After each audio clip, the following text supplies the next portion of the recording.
Asal-usul kota Pekalongan berasal dari topo ngalongnya Joko Bau. Jaka Bau putra dari Kiai Cempaluk pahlawan Mataram dari Kesesi. Suatu hari, Joko Bau diperintahkan oleh Ki Cempaluk untuk mengabdi pada Sultan Agung Raja Mataram. Dia juga mendapat tugas untuk memboyong Putri Ratnasari Kalisasak Batang ke istana, tapi Joko Bau malah jatuh cinta pada sang putri.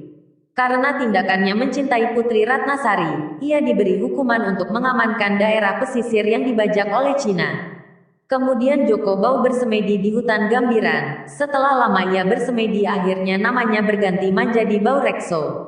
Atas perintah Sultan Agung, Bau Rekso mempersiapkan pasukan untuk menggempur para kompeni yang berada di Batavia, tahun 1628 sampai tahun 1629.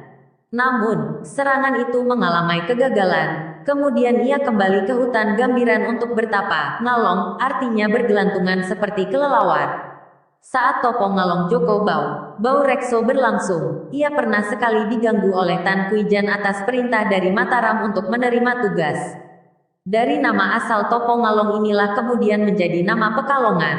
Hingga pada akhirnya, karena memperoleh kekuatan gaib, Dewi Lanjar mau dipersunting oleh Di Bau Rekso. Sedangkan munculnya nama Pekalongan menurut versi abad 17 adalah di masa Sultan Agung saat Ki Bau Rekso gugur saat melawan pada tanggal 21 September tahun 1628 melawan VOC di Batavia. Tempat topo ngalong dari Joko Bau berada di Wiradesa, Kesesi, Slamaran, Ulu Jami, Comal dan alun-alun Pekalongan.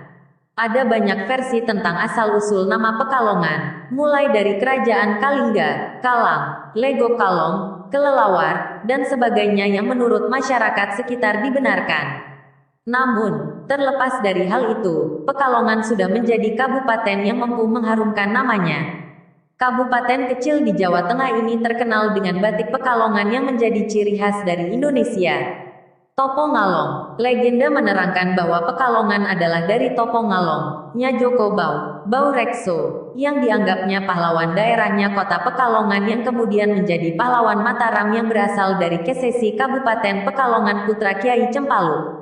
Dikisahkan tatkala Joko Bau bertapa di alas Gambiran, kemudian menjadi gambaran muka PLN Pekaloknan. Tak ada satupun yang bisa dapat menggugahnya termasuk Raden Ngaten Dewi Lanjar, Ratu Segorolor. Godaan dari prajurit silumannya Dewi Lanjar bisa dikalahkan dengan kekuatan gaibnya Joko Bau yang dalam kisah selanjutnya Dewi Lanjar kemudian bertekuk lutut dan dipersuntingnya. Satu-satunya yang bisa menggugah topo ngalongnya Joko Bau adalah Tan Kuijan yang mendapat tugas dari Mataram. Tan Kuijan berhasil, yang akhirnya bersama Sowan Mataram untuk menerima tugas lebih lanjut. Dari asal topo ngalong inilah kemudian timbul nama Pekalongan. Karena waktu topo ngalong ini zamannya Sultan Agung, maka timbullah nama Pekalongan. Menurut versi ini seputar abad 17, dalam sejarah Bau Rekso gugur tanggal 21 September tahun 1628 di Batavia dalam peperangan melawan VOC.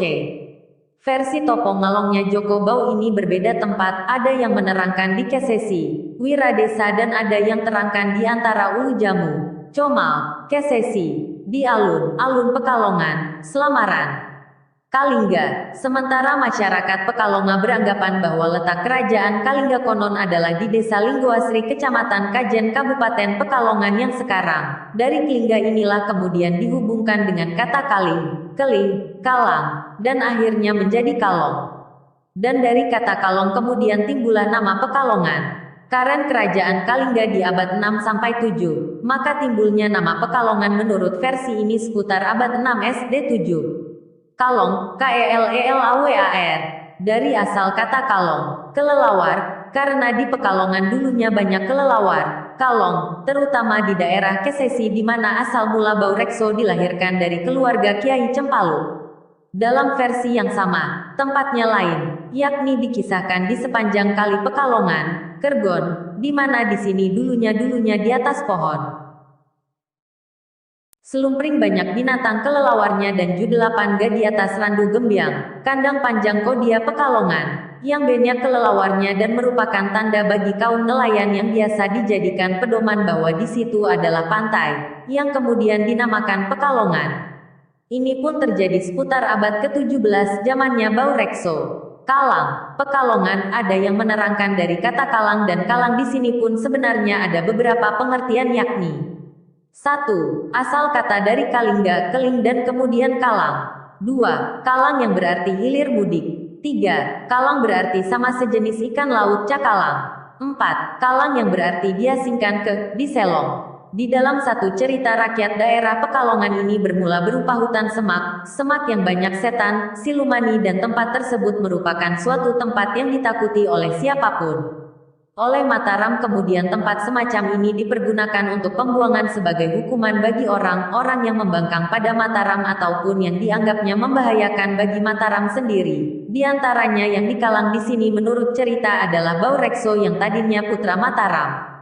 Dari kata ini pada masa selanjutnya kalang berkembang menjadi kalong dan kemudian pekalongan. Juga sebelumnya ada yang menyebutnya pekalangan.